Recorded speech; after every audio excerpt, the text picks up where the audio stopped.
अध्यक्ष महोदय, महिला पोलिसांचं प्रमाण आपण जर बघितलं तर त्याच्यामध्ये राज्यात एकूण पोलीस संख्या 1,70,000 आहे आणि त्यातील महिलांची जी संख्या आहे ती 30,000 आहे।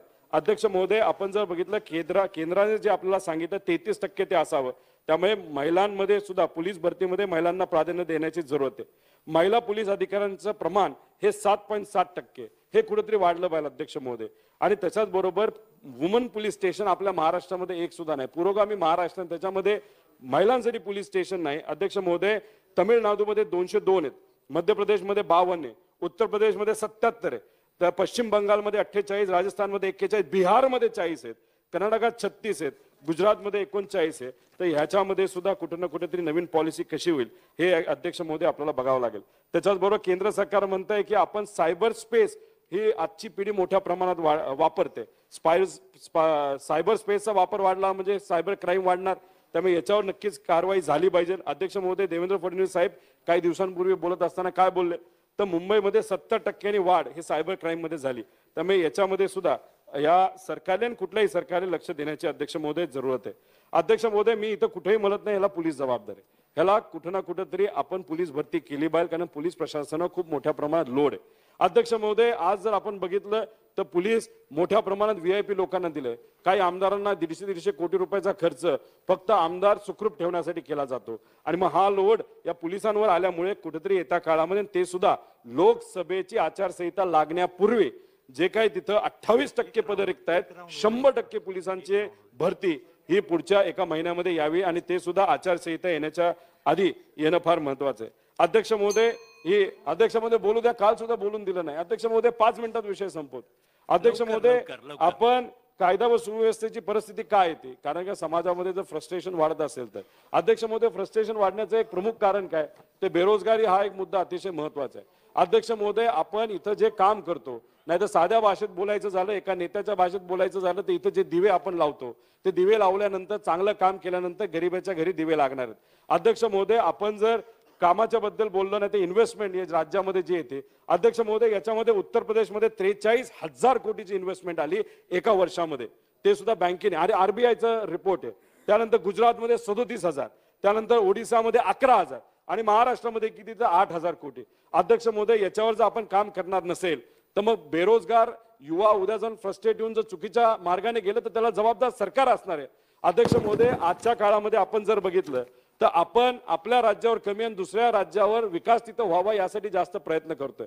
अध्यक्ष महोदय, आम्ही जेव्हा युवा संघर्ष यात्रेमध्ये चालत होतो तिथं एका वडापाव तळणाऱ्या एका व्यक्तीला आम्ही भेटलो। अध्यक्ष महोदय, 50 वय त्याचं, त्याला विचारलं तू काय करतो, तो म्हणतो माझा हा व्यवसाय। जो मुलगा काय करतो, तो इंजिनियर झालाय, आता काय करतो, 2 वर्ष दिली प्रयत्न केले पण आता तो मला वडापाव बनवण्यासाठी मदत करतो। अध्यक्ष महोदय, हा 4थी पास पालक, तो जर त्याच्या मुलाला कष्टातून 2-3 लाख खर्च करून जर तिथं शिकवत असेल, इंजिनियर बनवत असेल आणि तेवढा खर्च करून सुद्धा जर 4थी पास झालेल्या एका व्यक्तीसारखंच त्याला काम करावं लागत असेल तर अध्यक्ष महोदय, या रोजगाराच्या बाबतीत नक्कीच आपल्याला लक्ष देण्याची अध्यक्ष महोदय जरूरत आहे। अध्यक्ष महोदय, आम्ही जेव्हा मुद्दा याच्यामध्ये स्पर्धा परीक्षेचा मांडला, प्रायव्हेटमध्ये नोकरी मिळत नसेल तर स्पर्धा परीक्षेसाठी प्रयत्न केला जातो, तेव्हा सरकार म्हणते आजची पिढी सिरियस नाही।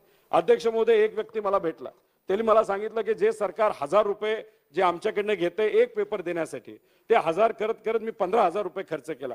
माझ्या आईली स्वतःचं शेवटचा दागिना म्हणजे मंगळसूत्र विकलं आणि त्यानंतर मला आता 1000 रुपये दिलेले आहेत। अध्यक्ष महोदय, जर हा मुलगा उद्या तलाठी होऊ शकला नाही, अधिकारी होऊ शकला नाही का, पेपर फुटतायत, मग हा मुलगा काय करणार? आपल्या आईली एवढं प्रयत्न करून मंगळसूत्र विकून सुद्धा मला जर शिकवत असेल, मला काहीच करता येत नाही, तर हा दुसऱ्या कुठल्या तरी मार्गाला जाऊ शकतं। त्यामुळे कृपा करून या सरकारला आम्ही विनंती करतो, अनेक वेळा केली, ते 1000 रुपये जे तुम्ही सामान्य कुटुंबातल्या लोकांकडून वसूल करताय ते कुठेतरी माघार घ्या आणि जे काय प्रलंबित भरती ही या राज्या सरकारमध्ये आहे ती कुठे ना कुठेतरी कन्क्लूड करतो।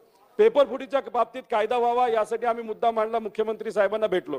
आता त्याच्यामध्ये त्यांनी काय केलं, 3 महिन्यामध्ये एक शिष्टमंडळ आता अभ्यास समिती त्यांनी बनवली। अध्यक्ष महोदय, 2 राज्यामध्ये ऑलरेडी पेपर फुटीचा कायदा आहे, तो इथं लागू करायला काय हरकत आहे? याच्यामध्ये कुठे ना कुठेतरी पुढाकार घेणं अतिशय महत्वाचं आहे। अध्यक्ष महोदय, तसंच शिक्षक भरतीचं 60,000 भरती बाकी आहे। इथं मंत्री महोदय धडधडीत खोटं बोलतात, ऑक्टोबर महिन्यापर्यंत आम्ही सगळी भरती पूर्ण करू असं सांगतात। अध्यक्ष महोदय, भरती प्रक्रिया सुरू पण नाही झाली, तिथं रोस्टर सुद्धा झालेलं नाही। अध्यक्ष महोदय, जर इथं मंत्री खोटं बोलत असतील, त्या मंत्र्यांना आम्ही विनंती करतो, जर गुणवत्ता या शाळेची आपल्याला ठेवायची असेल, जिथे गरिबाची पोरं शिकतात, शिक्षक भरती आणि प्राध्यापक भरती अध्यक्ष होणं महत्वाचं आहे. अध्यक्ष महोदय, शेवटचा एक मुद्दा कन्क्लूड करतो. आम्ही जेव्हा युवा संघर्ष यात्रा काढली तेव्हा कॉन्ट्रॅक्ट भरतीचा GR मागे घ्या सांगितलं, त्यांनी तो GR मागे घेतला, युवांचं प्रेशर होतं. पण अध्यक्ष महोदय, मागच्या दरवाजाने अजून कॉन्ट्रॅक्ट भरती चालू आहे. बावनकुळे साहेबांनी सरकारचं तिथं अभिनंदन केलं, जेव्हा जे शिक्षक रिटायर झाले त्यांना इथं विदर्भामध्ये तिथं त्यांना शिक्षक भरतीच्या माध्यमातून टेम्पररीवर घेतलं गेलं. अध्यक्ष महोदय, तुम्ही कॉन्ट्रॅक्ट भरतीवर मागून चालू ठेवणार असाल तर हे कितपत योग्य आहे? अध्यक्ष महोदय, जाता जाता फक्त एकच सांगतो. अध्यक्ष महोदय, आपण क्राईम बद्दल जेव्हा बोलतो तेव्हा कुणी कोणाचा मर्डर केला, चोरी केला ह्याच्याबद्दल बोलतो.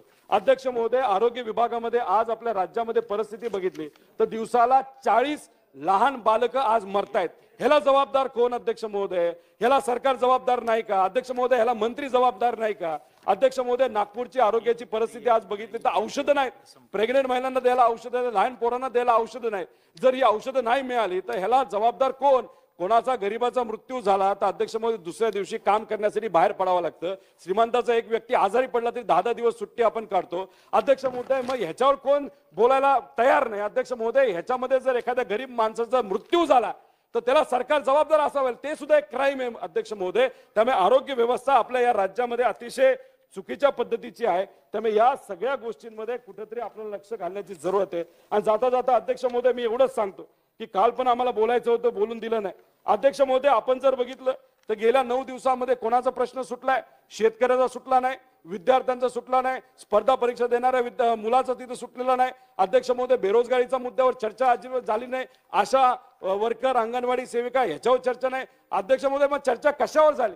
कशावर मार्ग निघालाय? कशावर एखादी योजना सरकारने आणली? एखादा पॉलिसी निर्णय झालाय का? त्याच्यावर योग्य अशी चर्चा झाली आहे का? अध्यक्ष महोदय, विदर्भ नाही, मराठवाडा नाही, पश्चिम महाराष्ट्र नाही, कुठल्याच महाराष्ट्रातल्या भागावर एखादा पॉलिसी निर्णय या अधिवेशनामध्ये झालेला नाही. मग अध्यक्ष महोदय, इथं आपण काय टाइमपास करण्यासाठी येतो का? अध्यक्ष महोदय, खऱ्या अर्थाने कुठेतरी पॉलिसीवर चर्चा झाली पाहिजे, काहीतरी निर्णय या सरकारने घेतला पाहिजे.